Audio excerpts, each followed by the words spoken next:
안녕하십니까. 2023년 2월 10일 금요일입니다. 코페스 동반자 채널에서 오늘은 독일 대형 무인 잠수정, 한국 소형 무인 잠수 누가 세계 시장 선점하나, 이런 주제로 말씀을 드리도록 하겠습니다. 얼마 전에도 비슷한 내용의 영상을 올려드린 게 있었습니다. 그런데 외신들이 또 이런 보도를 했고, 실제로 약소국끼리의 전쟁이 아니고 강대국끼리 전쟁게 되면은 가장 중요한 게 바로 이 잠수정들입니다. 바다를 건너서 전쟁을 벌여야 하는 나라들, 그러니까 미국과 중국 대표적인 예가 될 겁니다. 이런 나라들이 전쟁을 하게 되면은 첨단 기술이 총동원되는 그런 전쟁이 벌어지는 겁니다. 지금의 러시아와 우크라이나의 전쟁 양상이 절대로 아닙니다. 그리고 중국과 우리나라가 전쟁을 벌인다고 해도 바다를 건너와야 됩니다. 일본과 한국이 전쟁을 벌인다고 해도 바다를 건너야 됩니다. 러시아도 마찬가지입니다. 이렇기 때문에 우리나라도 무인 잠수 굉장히 중요한 전략적 가치가 있는 그런 무기 체계입니다. 그래서 한국의 해군도 네이비시 고스트라는 그런 미래 정책을 세워놓고 그 중에 핵심 자산이 바로 무인 잠수정들입니다. 사업 초기 때는 대우해양과 하나가 주체가 돼서 사업을 시작했지만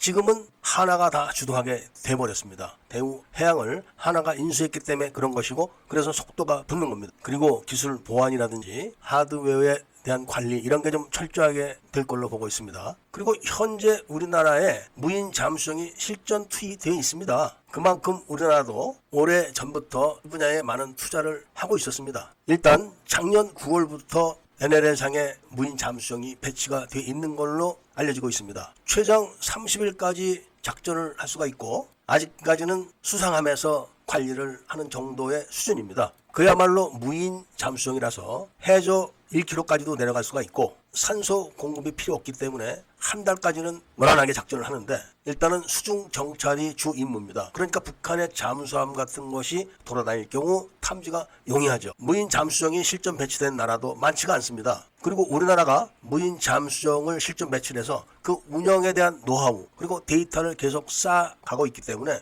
곧바로 더 성능이 뛰어난 그런 무인 잠수정들에게 데이터가 제공되고 업데이트가 되겠죠. 얼마 전에 미중 간에 전쟁 시뮬레이션을 했는데 미국 항공모함 부척이 폭격을 받아가지고 심한 손상을 입었다, 이런 발표를 했는데 실전에서는 그런 일이 있을 리가 절대 없습니다. 미국은 유령 함대까지 갖추고 있기 때문에 폭격의 위험 수역에는 절대로 유인 함대가 들어가지 않습니다. 그리고 잠수함도 핵 잠수함이라고 해도 위험 수역에는 절대 먼저 진입을 하지 않습니다. 미국은 이미 대형 무인 잠수정들을 운영을 하고 있습니다. 그리고 그 위에 또 무인 수상 함대가 있기 때문에 중국 해군 함대는 바로 미국의 이런 무인 함대와 무인 잠수정 함대와 먼저 전투를 벌이게 될 겁니다. 미국이 이런 대항에서 무인 잠수정을 운영하는 노하우를 쌓아가고 있는 반면에 한국은 연안에서 그런 노하우를 쌓아가고 있습니다. 연안에서 쌓아가고 있는 이런 노하우는 미국도 필요하기 때문에 우리나라의 신세를 질 시기가 곧 올 겁니다. 한국은 무인 잠수정으로 기뢰를 탐지해서 그 기뢰를 처리하는 무인 잠수정을 완성해가지고 운영을 하고 있습니다. 그런데 현재까지는 한국이 아니라 어느 나라든지 무인 잠수정들은 수상함에서 운영을 하고 있습니다. 기뢰 제거를 하기 위해서 수상함대가 무인 잠수정을 운영을 한다고 해도 눈으로 보이고 레이더로 탐지가 되기 때문에 수상함대를 공격을 하게 되면은 무인 잠수정은 다 임무를 못하게 되는 그런 약점을 안고 있는 겁니다. 그런데 우리나라는 이 무인 잠수정이 작기 때문에 이거를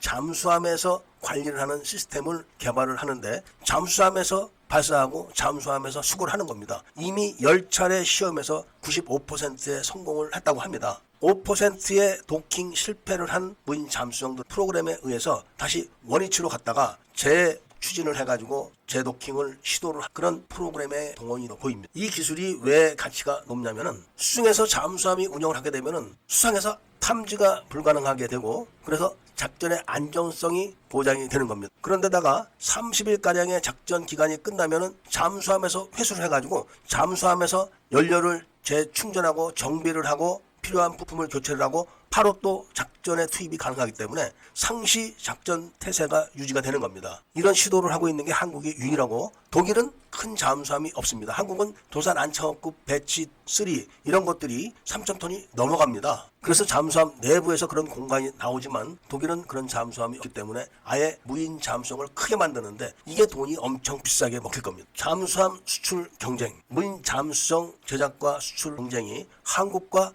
독일이 맞붙어서 막상막하가 될 줄 누가 알았겠습니까? 그래서 오늘 한 번 더 영상을 올려드리는 것이고, 한국의 잠수함 기술과 무인 잠수정 제작 기술이 엄청나다, 이런 말씀을 구체적으로 드리면서 오늘 이야기를 마치고자 합니다. 애국 시민분들과 밀매분들께서는 구독을 꼭 해주시고 좋아요와 알림 설정을 부탁드리면서 이야기를 들어주신 데 대해서 감사드립니다.